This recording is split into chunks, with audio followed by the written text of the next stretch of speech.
اگر میخواهیم که خانواده آرام داشته باشه، اگر میخواهیم برکت داشته باشه، اگر میخواهیم که آرام شود درون ما، اگر میخواهیم که خدا توبه ما را قبول بکنه، برو زن خود را قسم آماده بکنین که از صمیم قلب و خلوص نیت در شب تاریکی که تو خوابی اون بیدار شود، در حق تو دعا بکند الله رب العزت و الجلال کل گناهان تو را ببخشد.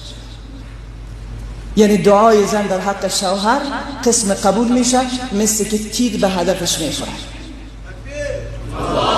قسم قبول میشه که تیر به هدفش میخوره. رسول صلی الله علیه و سلم فرمود ان تطعمها اذا طعمت، وقتی غذا خوردیم به زن خود هم غذا بخورانیم. او زن بیچاره تمام عمر قورمه کچالو میخوره، از عمو هم آرام نیست.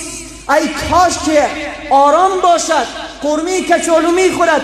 بعضی شوهران نه آسایش دارن نه آرامش، نه اخلاق دارن نه نام.